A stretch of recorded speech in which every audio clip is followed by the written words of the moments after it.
اللہ تعالیٰ نے جو انسان پیدا کیے ہیں ان کے مزاج مختلف ہیں.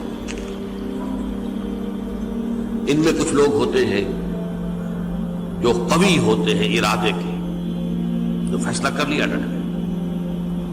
کچھ لوگوں میں وہ قوت ارادی اتنی مضبوط نہیں ہوتی، وہ ادھر ادھر سوچتے رہتے ہیں. کچھ لوگ جسمانی طور پر بہت توانا ہوتے ہیں، کچھ لوگ جسمانی طور پر پیدائشی طور پر کمزور ہوتے ہیں. تو اگر کوئی قوت ارادی کمزور رکھنے والا شخص ہے، وہ بھی تو اللہ کی تخلیق ہے، اللہ کا بندہ ہے، خطاؤں کا ظہور ہو جاتا ہے، توبہ کرتا ہے، پھر کچھ عرصے کے بعد پھر خطا کا ظہور ہو جاتا ہے، پھر توبہ کرتا ہے. تو ہم تو یہ سمجھیں گے کہ ایک حد کے بعد پھر اس کی توبہ قبول نہیں ہونی چاہیے. لیکن حدیث سنیے، وعن ابی ہریرہ رضی اللہ تعالی عنہ قال قال رسول اللہ صلی اللہ علیہ وسلم ان عبدا اذنب ذنبا، یقیناً ایک بندہ جو ہے وہ ایک گناہ کرتا ہے. فقال، پھر وہ کہتا ہے رب، اے میرے پروردگار، اذنبت فاغفر، مجھ سے گناہ ہو گیا ہے، مجھے معاف فرما دے.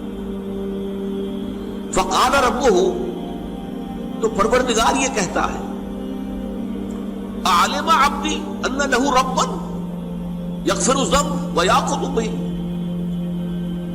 میرا یہ بندہ یہ جانتا ہے کہ اس کا ایک رب ہے جو گناہ معاف بھی کر سکتا ہے اور سزا دے بھی سکتا ہے. کیا معنی ہوئی؟ گناہ اس نے کیا ہے لیکن جانتا ہے اللہ کو کہ وہ معاف بھی فرما سکتا ہے، تبھی تو وہ اللہ سے معافی کی درخواست کر رہا ہے. اس کے اس جاننے کی بنیاد پر، اس کے اس علم کی بنیاد پر، اس کے اس ایمان کی بنیاد پر فرمایا غفرت لعبدی، میں نے اپنے بندے کو معاف کر دیا. ثم مکث ما شاء اللہ، پھر وقت گزرا جتنا کہ اللہ نے چاہا. ثم اذنب ذنبا، پھر اس سے گناہ ہو گیا. فقال رب اذنبت ذنبا فاغفر، پھر کہتا ہے پروردگار مجھ سے گناہ ہو گیا، پھر مجھے معاف فرما دے. فقال ربہ، اللہ فرماتا ہے عالم عبدی ان لہ ربا یغفر الذنب ویأخذ بہ، میرا بندہ ہے نا جو جانتا ہے کہ اس کا ایک رب ہے، ایمان باللہ اس کے اندر ہے، تبھی تو پکار رہا ہے. اور یہ بھی جانتا ہے کہ وہ گناہ معاف بھی کر سکتا ہے اور چاہے تو پکڑ بھی سکتا ہے، سزا بھی دے سکتا ہے. تو فرمایا، اللہ تعالیٰ فرماتے ہیں میں نے فرمایا کہ میں نے معاف کر دیا. ثم مکث ما شاء اللہ، پھر ایک عرصہ گزرا اس کے بعد. ثم اذنب ذنبا، پھر اس نے گناہ کیا. قال رب اذنبت ذنبا آخر، اس نے کہا پروردگار میں نے تو پھر ایک اور گناہ کر دیا، فاغفر لی، مجھے بخش دے. فقال اعلم عبدی ان لہ ربا یغفر الذنب ویأخذ بہ، میرا بندہ جانتا ہے نا کہ اس کا ایک رب ہے جسے وہ پکار رہا ہے، کیوں وہ جانتا ہے کہ اسے اختیار حاصل ہے کہ چاہے تو بخش دے اور چاہے تو پکڑ لے. اس کے اس علم، اس ایمان کی بنیاد پر میں نے اسے معاف کر دیا. ایک اور حدیث، میں نے چونکہ اس گفتگو کے لیے ان احادیث کا تفحص کیا ہے، یہ تو بہت ہیں حدیثیں، میں نے ان میں سے کچھ چنی ہیں. ہمارے پاس واعظ ناصح وہ بھی کسی شخص کو روکتے رہے، برائیوں سے روکتے رہے، نہیں رکتا تو کہیں غصے میں آ کے اللہ تجھے کبھی معاف نہیں کرے گا. یہ کتنا بڑا جرم ہے، اس کا اندازہ کیجئے اس حدیث سے.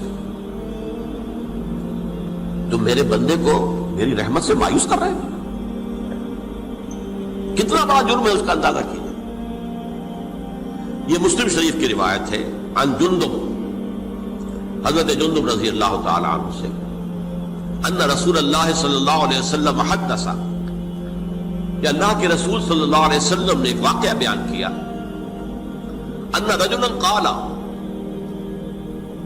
کہ ایک شخص نے یہ کہا واللہ لا یغفر اللہ لفلان، کہ خدا کی قسم اللہ تعالیٰ فلاں شخص کو کبھی معاف نہیں کرے گا. وان اللہ تعالی قال، اس پر اللہ تعالیٰ نے یہ فرمایا منزل الذی یتعلی علیہ، یہ کون ہے جو میرے اوپر حکومت کرنے والا آ گیا، جو میری طرف سے حکم لگا رہا ہے کہ میں کبھی معاف نہیں کروں گا؟ منزل الذی، کون ہے وہ شخص، الذی یتعلی علیہ انی لا اغفر لفلان، کہ میں فلاں شخص کو کبھی معاف نہیں کروں گا، قد غفرت لفلان، اس کو تو میں نے معاف کر دیا، واحبطت عملہ، اس شخص کے تمام اعمال میں نے ضائع کر دیے کہ تم نے میرے بندے کو مایوس کیا۔ یہ ہے جرم کی انکار۔ تو توبہ کی دعوت دیتے رہو، توبہ کے لیے لوگوں کو آمادہ کرتے رہو، توبہ جو ہے اس کے لیے ترغیب دیتے رہو، اللہ تعالیٰ معاف فرمانے والا۔ اب آخری حدیث سنا رہا ہوں، یہ تو بہت ہی عجیب حدیث ہے اور متفق علیہ، بخاری اور مسلم دونوں میں۔ حضرت ابو سعید الخدری رضی اللہ تعالی عنہ جو ہے اس کے راوی ہیں، حضور نے فرمایا کانا فی من کانا قبلکم رجل قتل 99 نفسا، تم سے پہلے جو امت تھی بنی اسرائیل، گویا کہ ان کا ذکر ہے، اس میں ایک آدمی ایسا تھا جس نے 99 قتل کیے تھے۔ اب آپ اندازہ کیجئے کتنا بڑا گناہ کبیرہ ہے قتل۔ قرآن مجید میں آتا ہے فَكَأَنَّمَا قَتَلَ النَّاسَ جَمِيعًا، اگر ایک انسان کو بھی ناحق قتل کر دیا گیا تو یہ ایسی ہے گویا کہ اس نے پوری نوع انسانی کو قتل کر دیا، اس نے 99 قتل کیا۔ فَهَلْ لَهُ مِن تَوْبَةٍ، پھر اس کے بعد یہ ہوا کہ اس کے اندر توبہ کا جذبہ پیدا ہوا۔ فَسَأَلَ عَنْ أَعْلَمِ أَهْلِ الْأَرْضِ، تو اس نے پھر سوال کیا، لوگوں سے پوچھا کہ زمین میں رہنے والوں میں کون سب سے بڑا عالم ہے؟ فَدُلَّ عَلَى رَاهِبٍ، تو اسے بتایا گیا فلاں راہب فلاں جگہ پر ہے، وہ بہت نیک ہے، بڑا عالم ہے۔ فَأَتَاهُ، وہ اس کے پاس آیا، فَقَالَ أَنَّهُ قَتَلَ 99 نَفْسًا فَهَلْ لَهُ مِن تَوْبَةٍ، انہوں نے کہا دیکھیے راہب صاحب، میں نے 99 انسان قتل کیے، اب مجھے یہ بتائیے کہ میرے لیے توبہ کا کوئی امکان ہے؟ فقال لا، انہوں نے کہا نہیں۔ فقتلہ، اس نے اس کو بھی قتل کر دیا۔ فکمل بہ 100، اپنی سینچری مکمل کر لی، مطلب 99 کے بعد ایک کی کسر تھی، اس کو بھی قتل کیا، 100 پورے کر لیے۔ ثم سأل عن عالم اہل الارض، پھر اس نے پوچھا کوئی اور کوئی بڑے عالم انسان ہو، فدل علی رجل عالم، پھر اس کی رہنمائی کی گئی ایک بڑے عالم شخص کی طرف۔ فقال انہ قتل 100 نفس، تو اس نے وہاں جا کر کہا کہ میں 100 انسان ہلاک کر چکا ہوں، قتل کر چکا ہوں۔ فہل لہ من توبہ، میرے لیے توبہ کا کوئی امکان ہے؟ فقال نعم، کیوں نہیں، 100 قتل کیے تب بھی کیا، توبہ کا راستہ دروازہ کھلا ہوا، ما لم یغرغر، جب تک کہ وہ گھنگرو نہیں بج رہا، اس وقت تک تمہارے توبہ کا دروازہ کھلا ہوا ہے۔ فرمایا نعم، ومن یحول بینہ وبین التوبہ، تمہاری توبہ کے درمیان اور تمہارے درمیان کون حائل ہو سکتا ہے؟ توبہ کا دروازہ کھلا ہے۔ لیکن ساتھ ہی کہا انطلق الی ارض کذا و کذا، اب تم ایسے کرو جہاں تم رہتے ہو وہاں نہ جاؤ واپس، وہاں کا ماحول اچھا نہیں ہے، معاشرہ اچھا نہیں ہے، ہو سکتا ہے کہ تم توبہ پر قائم نہ رہ سکو، تم فلاں جگہ چلے جاؤ، وہاں اچھے لوگ آباد ہیں، ان میں جا کر رہو۔ فإن بها أناسا يعبدون اللہ تعالی، وہاں ایسے لوگ آباد ہیں جو اللہ کی بندگی کرتے ہیں، فاعبد اللہ معهم، تو تم ان کے ساتھ مل کر اللہ کی بندگی اور پرستش کرو، ولا ترجع الى ارضک، اپنی زمین کی طرف اپنے وطن میں واپس مت جاؤ، فإنها ارض سوء، وہ بری جگہ ہے۔ فانطلقا، تو وہ چل پڑا، ہجرت کر رہا ہے، اس جگہ جا رہا ہے جہاں کا راہب نے بتایا تھا۔ حتی اذا نصف الطریق، جب آدھا راستہ اس نے پورا کر لیا، اتاہ الموت، موت آ گئی۔ فاختصمت فیہ ملائکۃ الرحمت و ملائکۃ العذاب، اب وہ جہنم کے فرشتے بھی آ گئے اس کی جان قبض کرنے کو، اور جنت کے بھی آ گئے۔ فقالت ملائکۃ الرحمہ، رحمت والے جو فرشتے ہیں جنت والے، انہوں نے کہا جا تائبا مقبلا بقلبہ للہ تعالی، یہ شخص توبہ کر کے اللہ تعالیٰ کی طرف ہجرت کر رہا تھا، اس لیے اس کی نیت کی بنیاد پر اب یہ جنتی ہے، لہذا اس کی روح ہم قبض کریں۔